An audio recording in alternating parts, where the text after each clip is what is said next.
Hello guys, আসসালামু আলাইকুম। নতুন একটা ভিডিও নিয়ে চলে আসলাম। কিছু কথা অনেক সুখের, কিছু কথা অনেক মজার। তো মানুষের জীবনটা না অনেকই কষ্টের। দেখেন, বাহিরে এই যে একটা নারকেল গাছ।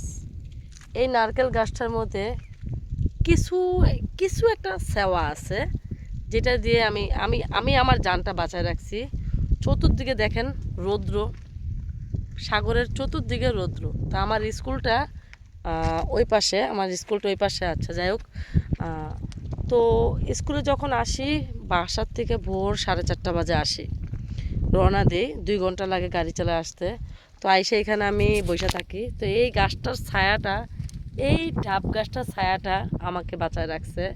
এত পরিমাণ গরম, কিন্তু ঠান্ডা বাতাস আছে, কিন্তু প্রচুর গরম।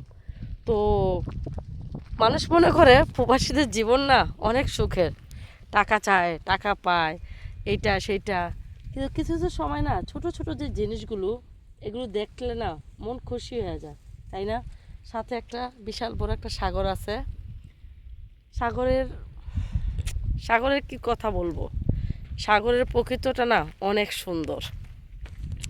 তো চেষ্টা করবেন নিজেকে নিজেকে কিভাবে হ্যাপি রাখা যায়, নিজেকে কিভাবে ভালো রাখা যায়, ওইটা সব সময় চেষ্টা করবেন। ওকে।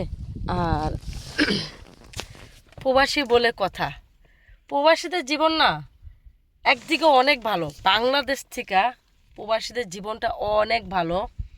বাংলাদেশের মানুষের দেখেন কত গার্মেন্টস টার্মেন্টস এটা সেটা কাজ করে, কোনো শান্তি নেই। কিন্তু প্রবাসে না, এই শান্তিটা আপনি 100% গ্যারান্টি পাবেন। এইখানে আপনি যদি 10 ঘন্টাও বসে থাকেন, আপনাকে কেউ আইসা প্রশ্ন করবে না যে আপনি 10 ঘন্টা এখানে বসে আছেন কেন।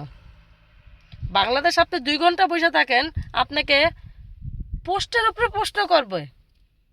আর তো বসে থাকা দূরে থাক, আইসা পারবো না, আপনার উঠাই নিয়ে যাইব গা। তো যাই হোক, আমি যে জায়গায় আছি এটা হলো ওমান সালালা। এই দেশটা অনেক ভালো। আরব কান্ট্রি প্রতিটা জায়গায় অনেক ভালো। মানুষ শুনি আরব কান্ট্রিতে এইটা সেটা, আমি এগুলো বিশ্বাস করি না। আজকে 16 বছর পার করে দিছি আরব কান্ট্রিতে, কখনো ওরকম সিচুয়েশনে পড়ি নাই। আর সবচেয়ে বড় সুখী কি জানেন, এখানে রোজার মাসটা আসলে খাবার দাবারের কোনো কমতি নাই, চলাফেরার কোনো কমতি নাই। আপনি যদি টাকা ইনকাম করতে নাও পারেন, আল্লাহর রহমতে কেউ না কেউ কোথাও থেকে না কোথা থেকে আপনার হেল্প চলে আসবে, আপনার হেল্প চলে আসবে। তো আশা করি সবাই ভালো থাকবেন, সুস্থ থাকবেন, নিজের খেয়াল রাখবেন। আর রমাদান কারিম। তো সবাই আমার জন্য দোয়া করবেন।